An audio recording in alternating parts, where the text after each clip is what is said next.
It seems more and more of us are inclined to voice our outrage, both online and in real life. And that is having a strong impact on how we interact and how we attempt to understand one another. Joining us now for more, we welcome in Calgary, Alberta, Marnie Supkoff. She is Executive Director of the Canadian Constitution Foundation. And with us here in studio, September Anderson, activist and freelance journalist. Shakil Chaudhry, author of the upcoming book, Deep Diversity. And Jeet Heer, a journalist who focuses on arts and culture and a brand new senior editor at the New Republic. Congratulations, that's not a bad gig. It's a great gig. You're the Rexdale correspondent, from what I understand. That's right. We have offices in Washington, New York, and Rexdale. And Rexdale, which is part of Toronto, because you're not moving down there right away. Thanks, everybody, for being with us. Marnie, good to have you on the program again. Nice to see you from Western Canada. Get comfortable, everybody, because I want to set this up as follows. We live in a culture now, apparently, where people routinely get, quote-unquote, called out for behavior that others think is sexist or racist, etc. We want to start with a couple of examples here. A couple of years ago, before her flight to South Africa, a woman named Justine Sacco, you're all nodding your heads, you know what I'm about to do, she tweeted this to 170 followers. That's it, 170 followers. She said, "Going to Africa, hope I don't get AIDS, just kidding, I'm white." By the time she landed in Cape Town, she was trending on Twitter, she was getting tens of thousands of replies, and she was later fired from her job. Next example, Trevor Noah. You all know him. He's going to take over from Jon Stewart as the new anchor of The Daily Show. And after the announcement was made, people started to look back at the tweets that he had tweeted years and years ago. And I guess some of them didn't look so great in the light of the new spotlight which he now commanded. For example, "I'm watching Olympic women's hockey. It's like lesbian porn without the porn. Hashtag in love." That's Trevor Noah. Okay, this is call-out culture. People love to name and shame, so let's go around the table and get everybody's view on this. Marnie, let's start with you. What's your view on the consequences of what transpired to those two people? Well, yeah, I think there's a real big difference between somebody who's going to be hosting a television show that's going to be seen across the world and certainly across the United States, and somebody whose job may or may not involve interacting with lots of people. So I do think they're pretty different situations, and I think it's not that surprising that the host of The Daily Show is going to have his tweets scrutinized. I think what was more surprising is that just somebody who has, as you said, something like 170 followers is probably more of a surprise, let's put it that way, that they're going to be scrutinized and actually could lose their job for it. I mean, ultimately, I think that an employer has a right to say that I don't like what you said on Twitter and I don't want you to be in my employ, but I think that there should be a lot more consideration when you're talking about somebody whose job description doesn't really entail being out there in front of the public. And I think that if you are a public figure and you're going to be hosting a national television show, then you are going to expect a lot more scrutiny. September, let me ask you whether or not you think Justine Sacco got her just desserts for being called out for potentially offensive comments. One of the things that we forget to mention when we talk about call-outs is we forget to talk about power. Justine Sacco may have only had 170 followers, but Justine Sacco worked in PR. So she does have power to influence, she does have power to work as a gatekeeper, she does have power to marginalize individuals. Furthermore, if you don't want to lose your job, don't say racist things. You thought what she said was racist? I did think it was racist. It was racist and it was offensive. A lot of people have been discriminated against because of the thought process that, oh, all Africans have AIDS, all Africans have Ebola. We've cut off access to countries because because there's Ebola in the country, despite that it's only a small handful.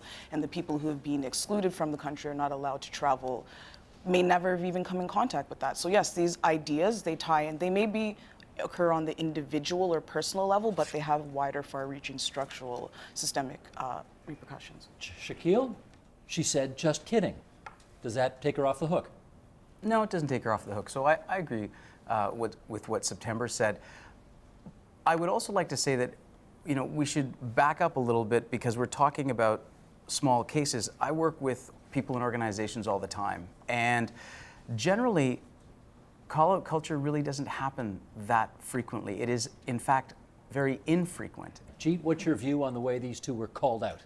Well, I think free speech works on many different levels. People, I think, should have the right to say things and then also be criticized for it. I think with Sacco, like, it's a very ambiguous kind of statement, which can be read in different ways. But I mean, I think a lot of racist and sexist speech works that way. Like, it does work on the level of just kidding. But there's ways of reading that as being like not that terrible. I mean, in terms of the idea, well, employers do have the right to fire people for speech, and I actually think that's a problem. I mean, my wife is an academic, and she's in one of the few positions where there's a free speech protection in the job if you're a tenured professor. Is she tenured? Yes, she is. And I often think like that should actually be more broadly applied. Like, I actually, unlike Marnie, I don't think capital should have that sort of power over labor.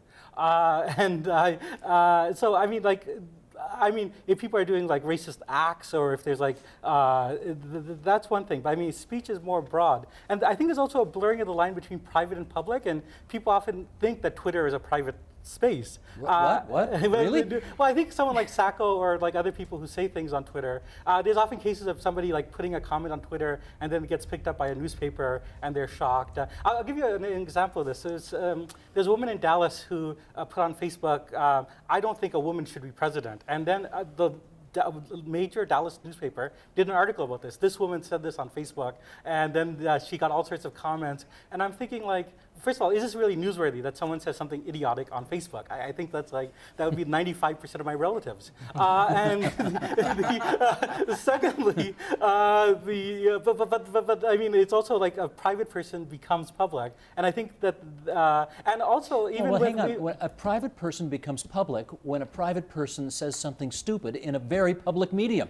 Yeah, but I think that people are very confused. I mean, like, people, they share pictures of their kids on Facebook. I think like ordinary citizens don't always have that sense. And also, like, public spaces differ. Like, if during the 1960s, comedians like Richard Pryor or Red Fox would go to, or Lenny Bruce would go to like these small clubs and say like filthy things, which if they had gone to like Las Vegas in a bigger club, or somewhere in Toronto, they'd go to jail for, right? So there's like a wide variety of venues. But with Noah, what happens is if every comedian is tweeting on Twitter all the time, then every Twitter becomes a universal nightclub, and your filthiest, worst, most idiotic material is preserved forever. That's kind of a problem. It's tricky. Okay, Marnie, I've read your stuff in the National Post, Marnie, and some of it's a bit controversial from time to time. So I'm wondering, have you ever been kind of called out in social media? Oh, goodness, yes. I think, How'd you like it?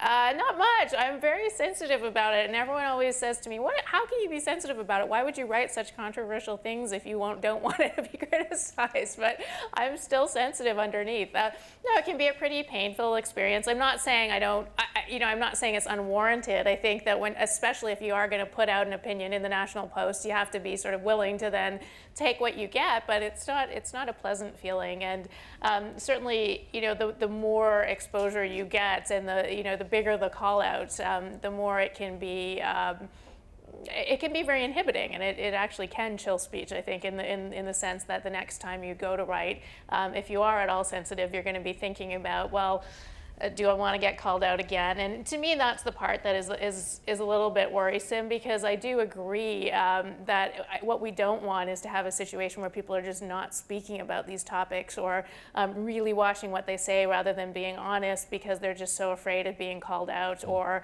of being taken the wrong way, which is very easy to do when you've got as small a space as Twitter. And ultimately, I don't think that helps anybody. And in fact, I think it just makes all of us a little bit more on edge, and it's really hard to have an actual good, free-thinking debate if people are afraid about how they're going to be treated after what they say. Should you think a little bit about it? Absolutely. But do you want to get to the point where people just don't want to talk at all, or aren't even willing to discuss this kind of thing because they might get in trouble? That's not healthy either.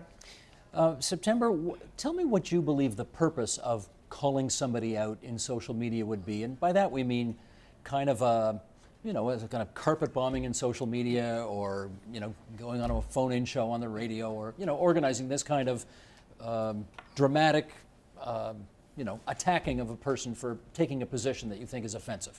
I think firstly we need to make a distinction between calling out and between dogpiling or online harassment. When these discussions of calling out happens, we often bundle them all together to kind of further marginalize people who have found a voice.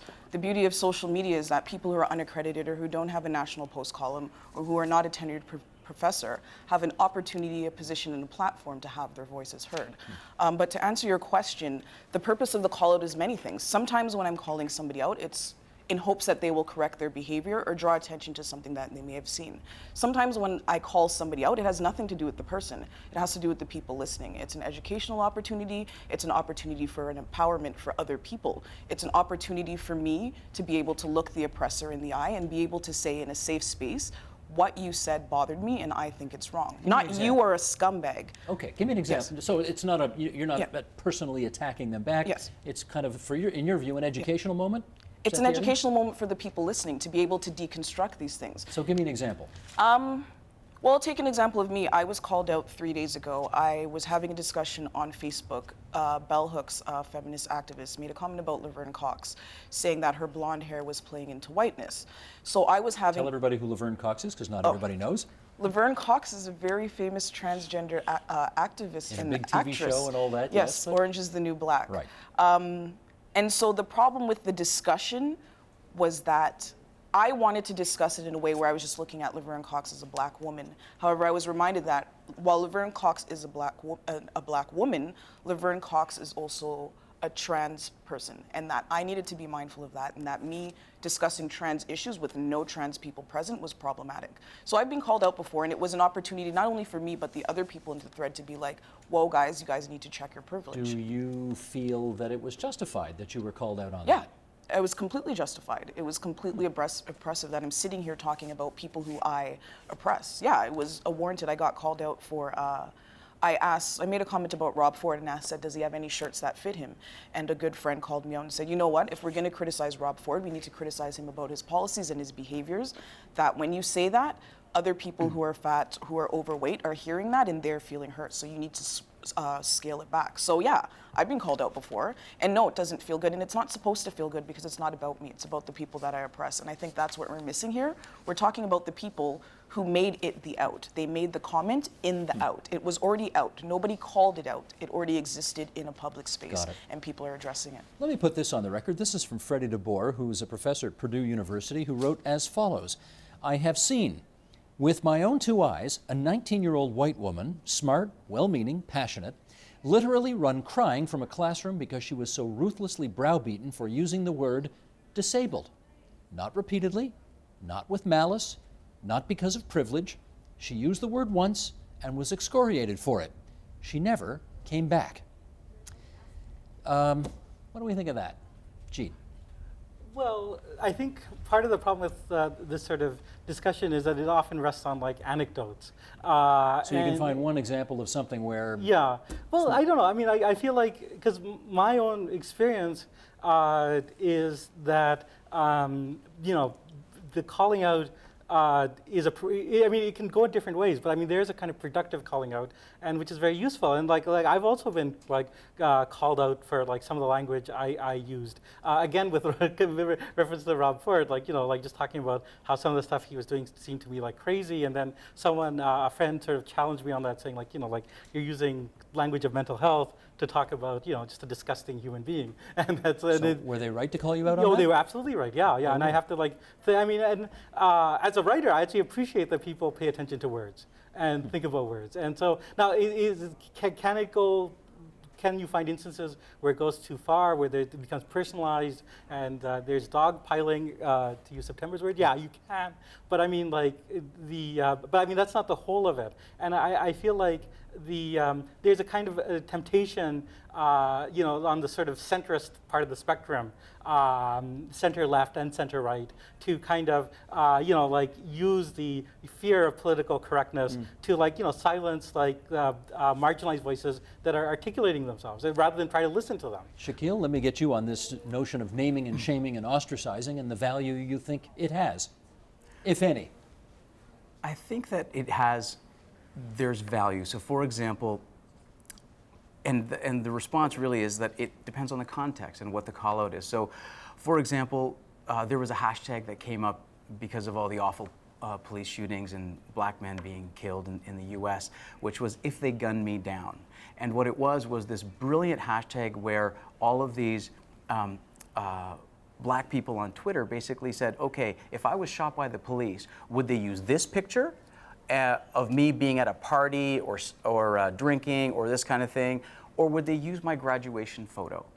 And this hashtag was brilliant because it had so many people responding to that, showing what pictures they think the media would do. So showing the media what the media does, which is in the context of anti-black racism, in the context of violence that happens against black people in Canada and the U.S., that the first things that get called up are their crime stats. What are the things that they did wrong? Whether it's Freddie Gray, whether it's Walter Scott. Father's crime stats. Exactly. Yeah. Like all of these things get called up, and then the images that are used are really problematic, and it's almost like it gives permission for that to have happened, that they basically called it on themselves someway because they were of bad character. So that's really important on one hand, where I think that kind of call out is absolutely essential because it's making visible which otherwise might go unchallenged. September, do you think it's appropriate to make wide-sweeping judgments about people based on one comment or one tweet or one Facebook post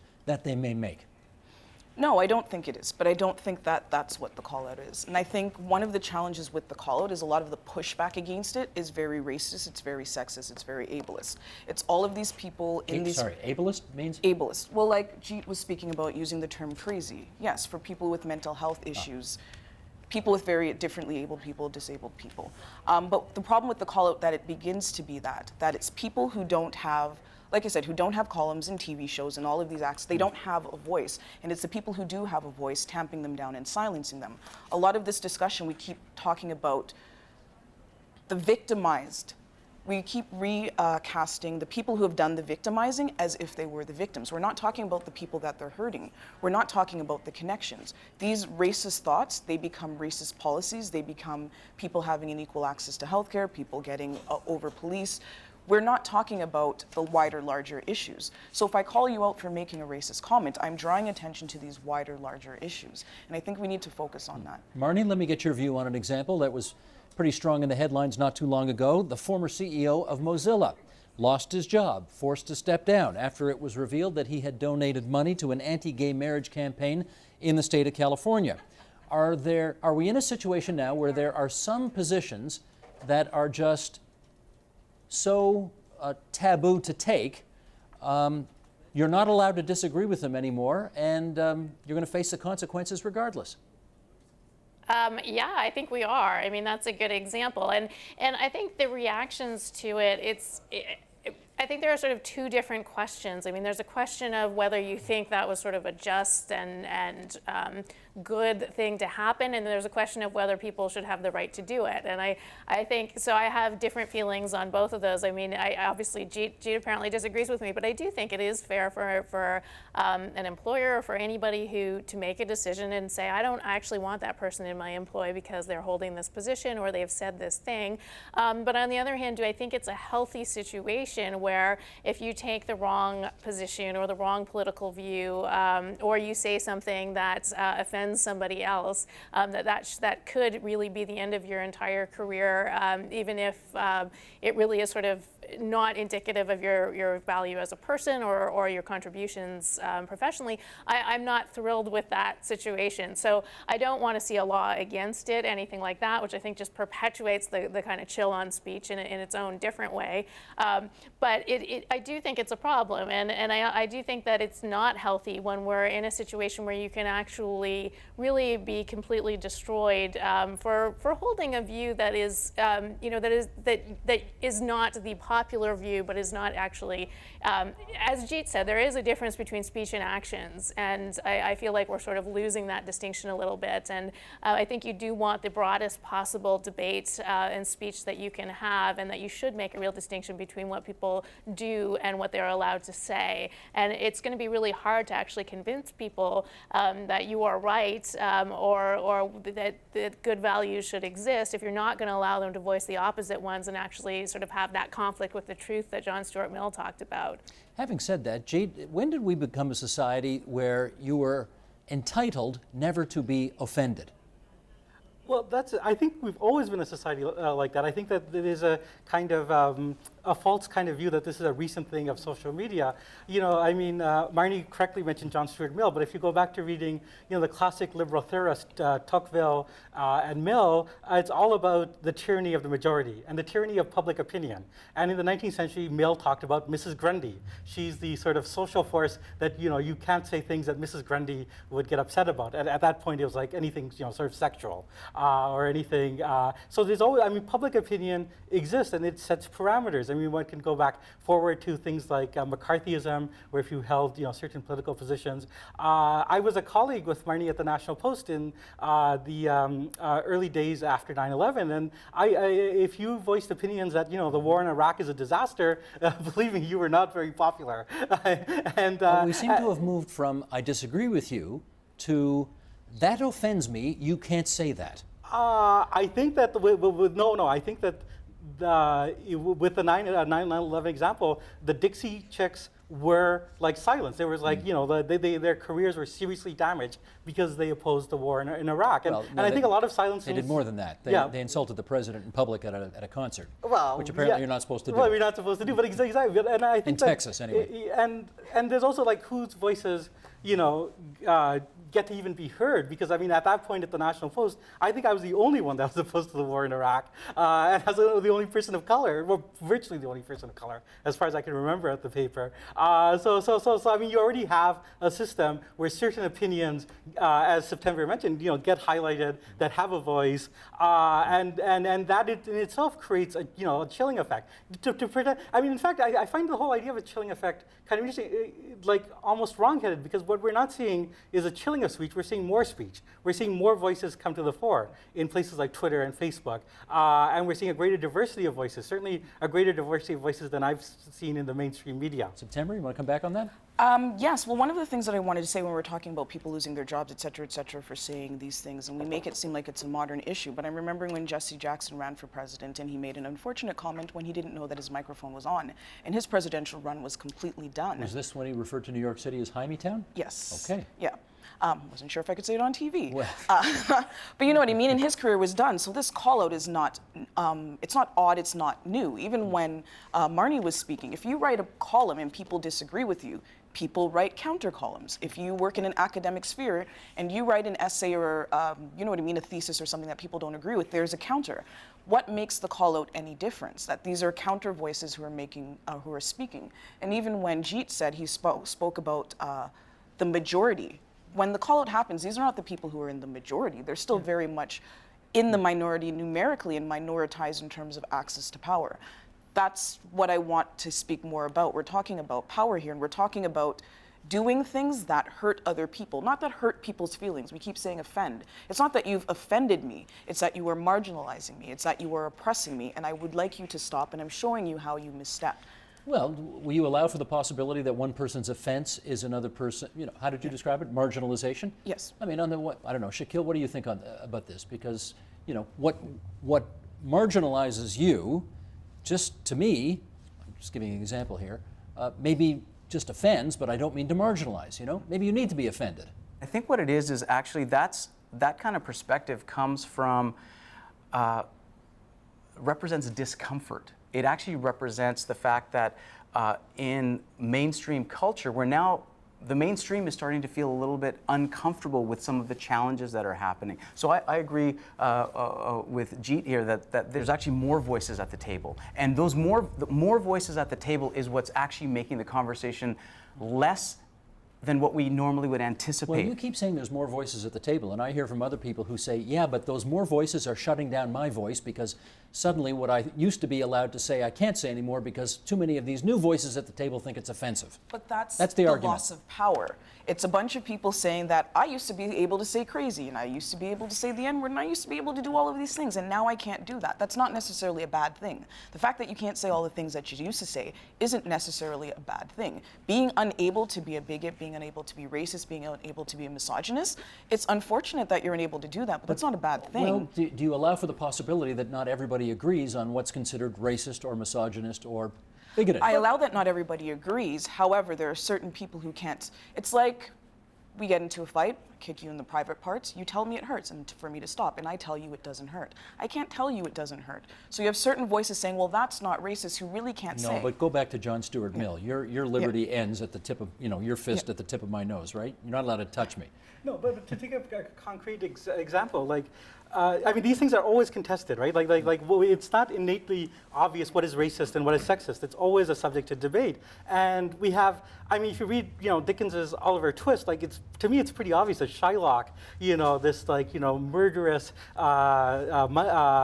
thief who corrupts the young is a horrible Jewish stereotype. And at the time, Dickens was called out by the Jewish community, and they said Shylock is unfair and is doing a lot of damage to Jews everywhere. And Dickens was at first took umbrage at this and said, why are you calling me out? Why can't I, you're hurting my free speech to create characters like Fagin, but after a while he started to listen to these voices, and in his last finished novel, Our Mutual Friend, created a sort of positive Jewish character. And you see that time and again with things like Amos and Andy was once the most popular radio show and then the most popular TV show for many years, and people called it out, and I don't think for being blackface. For being blackface, and also for minstrelly, and for kind of a demeaning image of blacks in general. These things are always get contested, and I don't think that this is a free speech to have a challenge like this and to try to debate it out. Let me get Marnie on this. Is there something inherently wrong, Marnie, about being offensive? I don't think there's something inherently wrong about being offensive. I think obviously as social beings, we are going to consider whether we're offending people, and that's a good thing, and certainly it's a good thing as far as our social relations. But when we're talking about sort of a dialogue, when we're talking about what people are able to say, and when we're talking about John Stuart Mill not being subject to the tyranny of the majority and not being shut down from saying anything which might be actually right or wrong, might be offensive. I mean, part of what the beauty of John Stuart Mill's defense of speech is that he's not saying only good speech or only speech that doesn't offend. He's saying, yeah, you might be saying something that is marginalizing or whatever the current term might be, but that we're never actually going to be able to sort of actually hit that head on with a better idea if we're not even allowed to express it. And that's my concern. If we get to a point where we're saying, to me it doesn't matter who's the majority or who's the minority, if anybody is getting to a point where they feel that they can't say something simply because they're going to then be completely attacked and shut down. And like you said, Steve, not only saying you're wrong or that hurts me, which is fine, but saying you can't say that, that means we're getting to a point where we really aren't going to be able to have a good debate about anything. And we're also going to get to a point where the next generation and our kids and those who are coming up are only hearing one side of it. And even if that is the right side, they're not going to know why it's the right side. They've just been told it's the right side, and they haven't actually gone through the intellectual process of sort of figuring out why it actually matters or why it might be right or wrong. And I think we're losing a lot by doing that. And the thing is, as Jeet has pointed out, who is right or what is the right side changes, and it's going to change every 10 years, and it's going to change generation to generation. So for us to sort of take a stand and say, yeah, it's okay to shut down comments if they are misogynist or if they are racist or if they are whatever X might be, it actually is fairly short-sighted, because it's a dynamic thing, and if we don't allow the conversation to happen, we're just basically saying that whoever happens to be the sort of majority at that point will be able to shut down all debate. Those of you here in the studio, take a look at the monitors around the room, because we want to put up this image.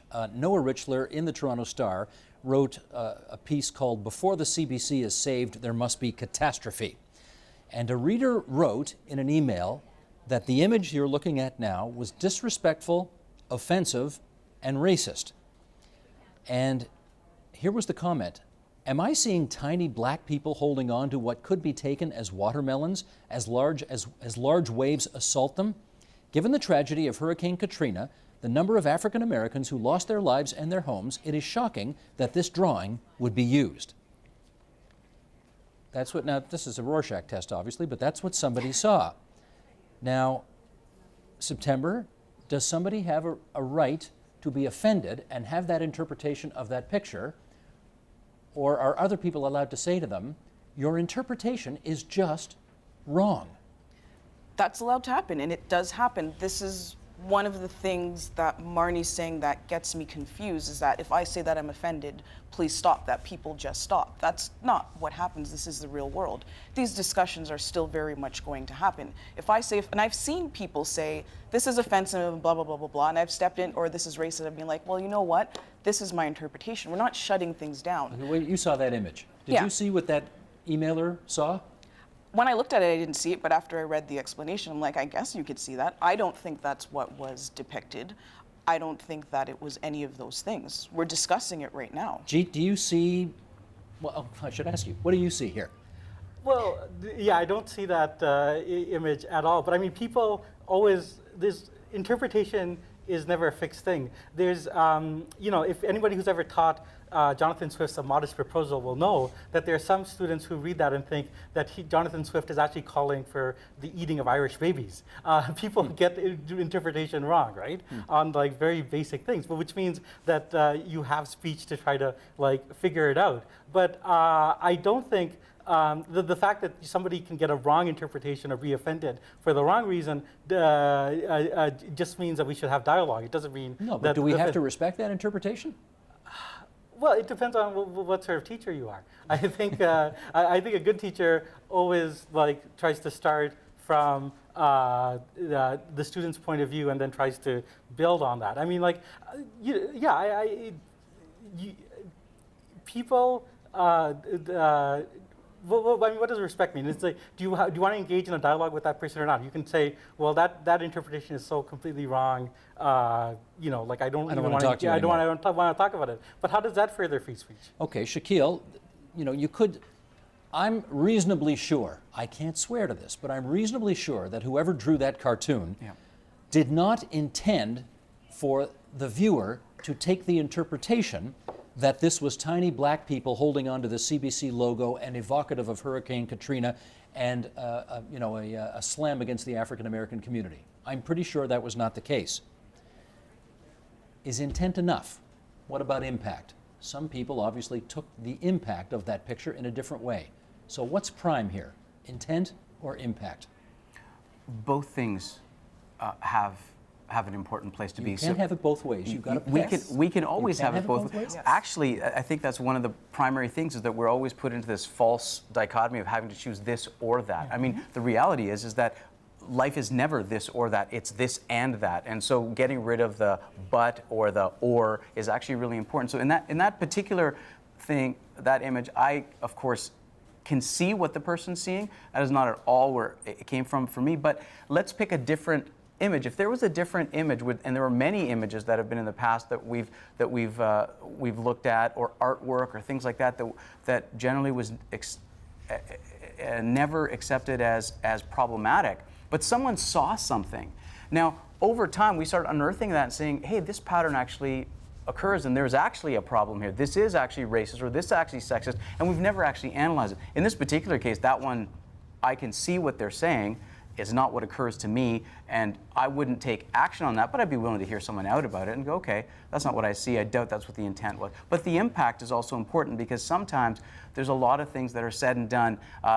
So most recently, the new Adam Sandler thing that's happening on Netflix, you had 6 Native American actors walk off the set saying, this is so appalling. And yet Adam Sandler and Netflix and the people behind that show are saying, but it's just a joke, it's just comedy. And it's like, well, actually, there's enough people saying this is actually not funny. If you want to watch this or you want to produce this, it's one thing. That represents your power to be able to do that. How your did that access resolve to itself? Did they pull a scene out of the movie as a result of the... I think the whole movie is problematic. I don't think it's just one scene. It's just that the actors got to a certain point where they just pulled out and said, we just can't be here anymore. And so that's art. And then there's a certain place in which we have to look at that and go, actually, someone's seeing something that maybe 30 years ago we wouldn't have at all raised an eyebrow on. Well, it's true, because Blazing Saddles got made. So there you proof of go. the pudding is in the eating. Marnie, your view on intent versus impact?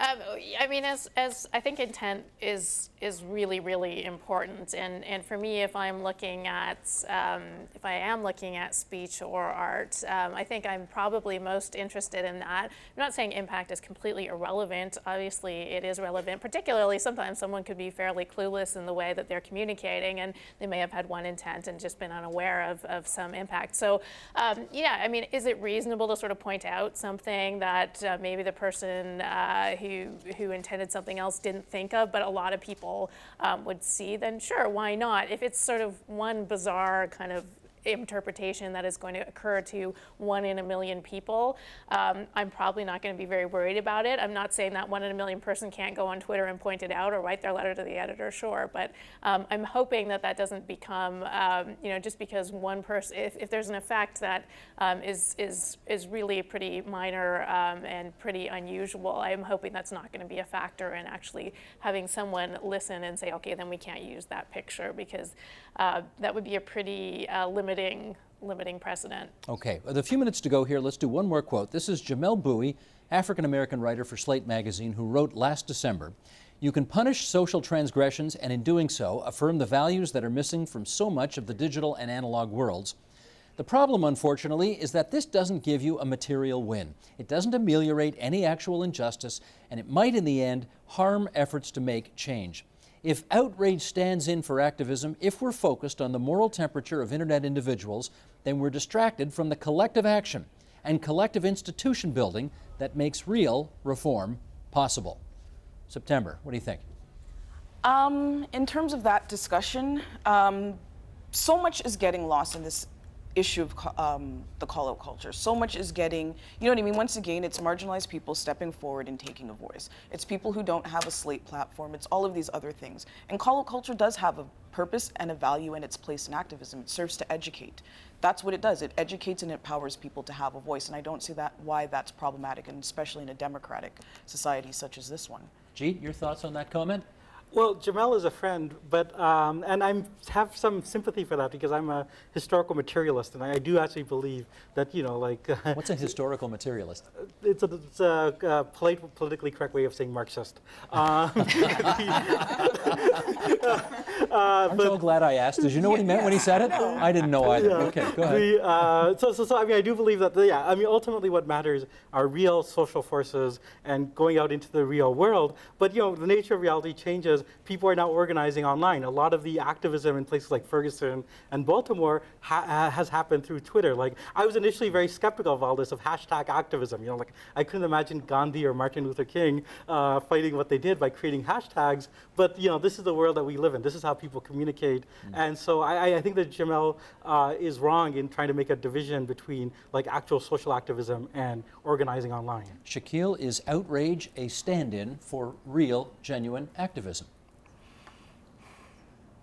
I guess where I'd like to come on that question is that I think the real change that needs to happen, if we're talking about the topic of call-out culture, is really starting to learn to call out ourselves on a really, really basic level. That when we talk about these extreme examples, how many people can really relate to them? To me, we have to take the baby steps ourselves, and I look at it as something where when I make a mistake, I have to share that. I have to work with that. I have to explain it. Own up to it? I have to own up to Own it. it, actually. I have to own it. I also have to be open to hearing someone else's perspective on it and be corrected on it. And if I'm correcting someone else, and this is the part that I think is also important, is that I also have to be thinking about, what am I doing the call out for? Am I just angry? Am I trying to educate? Because, for example, there are cases where I actually think piling on to people is not appropriate. When a starlet like Patricia Arquette makes some comment during her acceptance speech in the Globes during the Oscars around and makes a pitch for pay equity for women, but doesn't quite say it right, and then people really start attacking her, I think, that's not a choice I would have made. For sure, there were some issues she could have done better, but she's a starlet. This is what she does. And to me, I want to understand that, because is that going to stop her or someone like her from saying something? Because that's where the conversation freezes over. So there's places where I think it's actually important that we become more compassionate, thoughtful about what the call out is for, when we're doing it, but really to learn to start with calling out ourselves. Well, thanks for teaching us so much about call-out culture and accepting our call to come on this program tonight. Marnie Supkoff in Calgary, it's good of you to join us. On the line from Western Canada, we sure do want to know how that Alberta election is going to turn out next week. That's going to be really interesting. And back here in our studios, September Anderson, the freelance journalist, Shakil Chaudhry. Deep Diversity is the new book, and Jeet here, congrats on being new senior editor at the New Republic magazine, also the author of Sweet Lechery. Thanks, everybody. Thank you.